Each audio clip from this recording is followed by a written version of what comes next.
You ever have one of those days where everything feels like autopilot? That was me, until my phone buzzed with a call that cracked my whole life wide open. My name is Daniel Moore. I'm 34 years old. I live in Manchester, New Hampshire, and I work the early shift at a warehouse just off the Everett Turnpike. The kind of job where your back hurts before lunch, the machines drown out your thoughts, and nobody looks you in the eye unless they need something moved.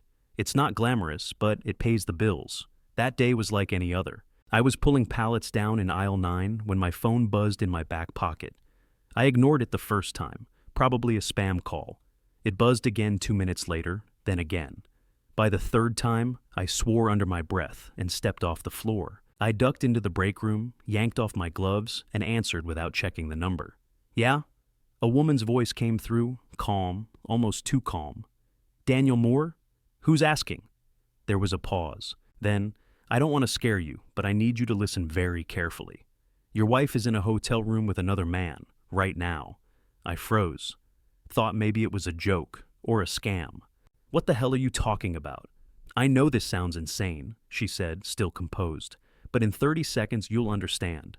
I just sent something to your phone. Watch it, then decide what to do." "Who the hell are you?" I snapped. But she had already hung up. I stood there, heart pounding. My ears were still ringing from the machines, and now this stranger was messing with my head. I glanced at my phone. One new message. No words, just a video. I hesitated. My gut said don't look, but my thumb moved anyway. The video was grainy, like hotel security footage. It showed a man and a woman walking side by side down a beige hallway. At first, I didn't register who I was looking at. Then the woman turned slightly toward the camera, laughing at something the man said. It was Marissa, my wife. Wearing the green jacket she always said made her feel put together, holding hands with a man I'd never seen before. The video showed them stopping in front of a door, room 216. The man slid the key card, opened the door, and Marissa walked in first. He followed, then the screen went black. I just stood there, for a long time. I couldn't breathe, couldn't think, couldn't even blink. That hallway, that door, that laugh I knew so well. None of it made sense. I'd dropped her off at her sister's apartment the night before. She said they were doing a girls' night. I'd even helped carry her overnight bag to the car. I sat down, phone still in my hand, staring. The trust I'd always taken for granted started to peel away like paint on rusted metal. That calm voice, that video, that room number. The warehouse noise rumbled on in the distance, same as always. But everything in my world had just shifted. I just didn't know yet how far it was going to go. I didn't know how long I sat there in the break room after watching that video. The noise of the warehouse filtered through the wall, forklifts backing up, pallets hitting concrete, the loud voices of guys calling out orders. But all of it felt like it was happening underwater.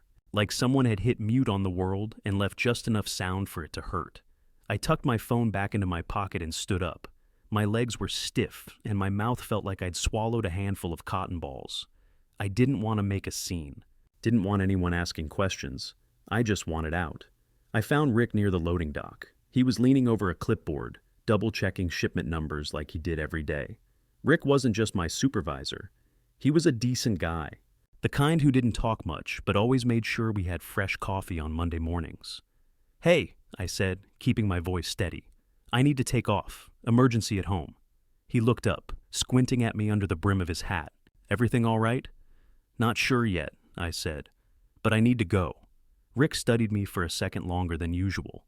He wasn't the kind to pry, but he could tell something was off. "You need a couple days? Just say the word," he said. "We'll manage." "Appreciate it." He gave me a small nod, and I turned to clock out. The scanner beeped as I slid my badge across the reader.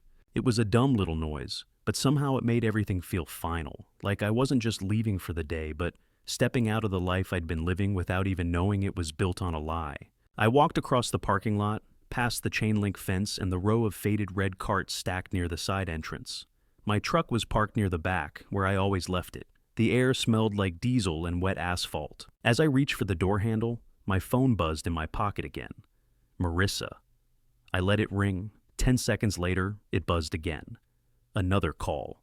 Still her. A third time. I didn't even look at the screen. I slid into the driver's seat, shut the door, and let the silence press in around me. I didn't have a plan.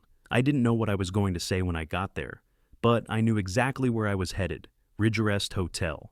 I remembered the room number, 216, from the video. The image of Marissa smiling as she stepped inside, like it was just another day, was burned into my brain. I turned the key. The engine grumbled to life. She called 2 more times on the drive. I never answered, didn't even look at the road signs or the trees passing by. The truck moved, and I let it. My hands on the wheel, eyes ahead, brain miles away. The lies had already started unraveling. I just hadn't figured out how much was coming apart yet. I was halfway to the hotel when I realized I didn't want to walk into that room alone.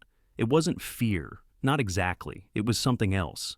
A cold, bitter sense that if I walked through that door by myself, Marissa would twist the truth, fake tears, say it was all a misunderstanding. And maybe I'd want to believe her. I needed people in that room who wouldn't let her lie her way out of this. I pulled into an empty strip mall parking lot and turned off the engine. The silence inside the cab was suffocating. My hands hovered over the wheel, then slowly reached for my phone.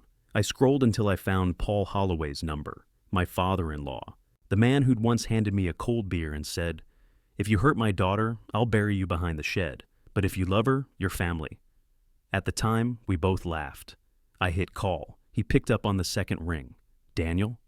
"Hey, Paul. Is Cynthia with you?" "She's here. What's going on?" I paused, swallowed. "I need you both to come to the Ridgerest Hotel. Now." Silence. "Why? What happened?" Cynthia's voice cut in faintly in the background. I can't explain over the phone," I said, voice flat. "But your daughter needs you. You'll want to be here." Another pause. "Daniel, what's this about?" Paul asked again, more serious now. "Room 216, I said quietly. "Just meet me there." I hung up before they could press further. My chest felt tight. Not panic, not sadness.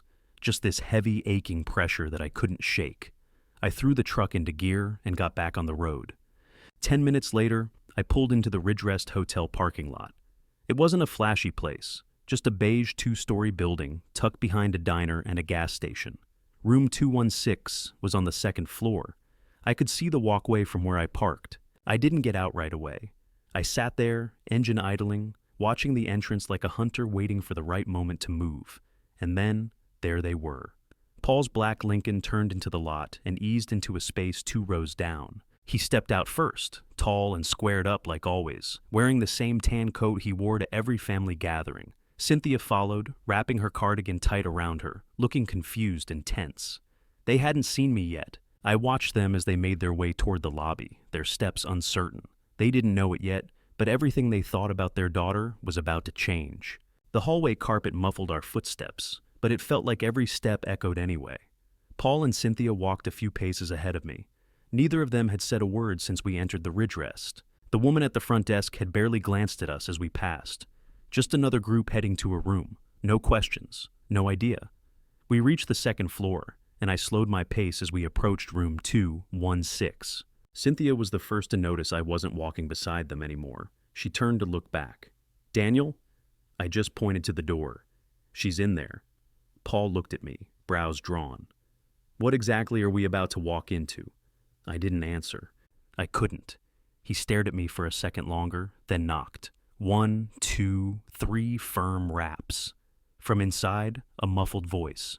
"Coming." The doorknob turned. The door cracked open, just a few inches. Then Marissa's voice, soft, almost cautious. "Room service isn't..." She stopped mid-sentence. She stood in the doorway wearing a white hotel bathrobe, her damp hair pulled back sloppily. Her eyes widened like she'd seen a ghost. "Mom? Dad?" Then she saw me.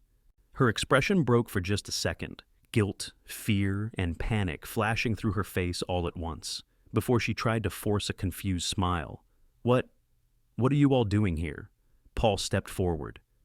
"We need to come in." "No, wait," she stammered, blocking the door slightly. Behind her, a male voice called out casually. "You order breakfast?" Then he stepped into view, tall, dark-haired, shirtless. Bryce. That was his name. I didn't know him personally, but I recognized him from the video. I'll never forget his smug, confident grin. Bryce froze the second he saw us. His mouth dropped open, like he couldn't quite process what was happening. Though Marissa whipped around. "Get dressed." Bryce was already backing away. grabbing for his jeans on the floor. Paul stepped inside without asking again. Cynthia followed behind, slow, deliberate. I stayed just outside the doorway, watching it unfold. It didn't take long for Paul to put the pieces together. Marissa looked like a kid caught stealing. It's not what you think. We were just... Save it, Paul snapped, his voice low and deadly. You think I'm stupid? Bryce, halfway into his jeans, tried to talk. Sir, look, this is a misunderstanding. Cynthia stepped forward, but she didn't speak. She just stared at her daughter, her mouth slightly open, her hand at her chest. Hurt poured off her like heat, the room filled with something thick and silent and sharp. Nobody spoke for a few seconds. I didn't go in. I stood at the threshold, letting the weight of what I was seeing settle deep into my bones. This wasn't just betrayal. It was something colder than that. It was knowing the woman I loved had planned this, had lied to everyone, and now there was no taking any of it back. Marissa backed toward the wall, still clutching the front of her robe like that was going to hide the truth somehow. Dad, please, she said, voice cracking. This isn't what it looks like. Paul stood dead still in the center of the room, his fists clenched at his sides. Really? He said slowly. Because it looks like you just destroyed your marriage in a cheap hotel room with some half-naked jackass. Sir, I don't think, Bryce tried to say, now in jeans but still barefoot. Paul didn't wait. He lunged forward, fists clenched so tight his knuckles turned white, but stopped himself just inches away. Say one more word and you'll wish you hadn't, he hissed through clenched teeth. Bryce backed away quickly, tripping over the edge of the bed, barely catching himself from falling. Cynthia gasped but didn't move. She just stood near the window, her hand covering her mouth, eyes wide and glassy. Bryce scrambled up and started pulling on his shoes. Okay, I'm going. Paul didn't even look at him again. You come near my daughter again, he growled, and I swear you'll regret it. Bryce glanced at me on his way to the door, maybe hoping I'd step in, say something. I didn't even blink. He slipped out without another word, leaving the door ajar. The silence that followed was thick and ugly. Marissa turned to her mother, eyes wet. Mom, I messed up, I know, but he listened to me. Daniel never... Cynthia didn't answer. She didn't even look at her. Her expression had gone blank. Her arms were crossed tight like she was holding herself together by force. That's when I finally stepped inside. Marissa's eyes met mine. Her whole body seemed to deflate. Daniel, she whispered, I'm sorry. I didn't mean for this to happen. I closed the door behind me. You didn't mean to get caught, I said quietly. No, I swear. It was a mistake. Things between us haven't felt right for a long time, and you couldn't be bothered to talk to me about it, I cut in. You didn't even try. She stepped forward. I thought I could fix it. I thought if I just figured things out. In a hotel room with another man, I asked. That's how you fix things? Her face crumpled. This wasn't about fixing anything, I said. This was about lying. To me, to them, to yourself. I turned to Paul and Cynthia. I'm sorry you had to see this. Paul nodded slowly. Cynthia didn't move. Marissa sobbed once, hard. Daniel, please, maybe we can talk. I shook my head. We're past talking. And just like that, it was done. For a while, no one said anything. The only sound in the room was Marissa's sobs, soft, shaky, pitiful. She sat on the edge of the bed, hunched over, face buried in her hands. Her shoulders rose and fell like each breath took effort. I stood near the door, arms crossed, cold inside, not angry anymore, not really, just tired, empty. Marissa looked up finally. Her makeup was streaked, her eyes were red and wet. She reached toward me, hand trembling. Daniel, please. I took a step back. Her hand dropped like it had hit a wall. I didn't mean to destroy everything, she whispered. You didn't just destroy us, I said flatly. You burned through everyone in this room. And for what? Her mouth opened, but no words came out. Only another sob. Paul stepped forward then, slow and steady. He looked at her the way you look at something you used to love, but don't recognize anymore. You're not the daughter I raised, he said, voice rough with grief. I don't know who you are right now, and I don't think I want to. Dad, Marissa choked out. No, he said, his tone final. No more dad. You made your choices, and now you can live with them. Cynthia still hadn't moved. She just stared at the floor. Her silence said more than any words ever could. Paul looked at me. You ready? I nodded. I turned toward the door, and this time I didn't hesitate. Marissa stood up behind me, wobbling slightly. Daniel, wait! I didn't turn around. Don't call me. Don't come home. I'll have the locks changed by tonight. The click of the door behind me was soft, but it might as well have been an earthquake. Paul and Cynthia followed me down the hallway. We didn't talk until we reached the parking lot. Cynthia finally spoke, her voice small. I'm sorry, Daniel. I nodded. I know. She reached out and touched my arm, gentle and warm. You're still our family, she said. That doesn't change. Paul didn't say anything, but he gave me a look that said everything I needed. I nodded once more, then walked toward my truck. As I pulled out of the lot, I didn't look back. There were no second thoughts, no doubts. I drove home in silence, the road stretching out like a clean page.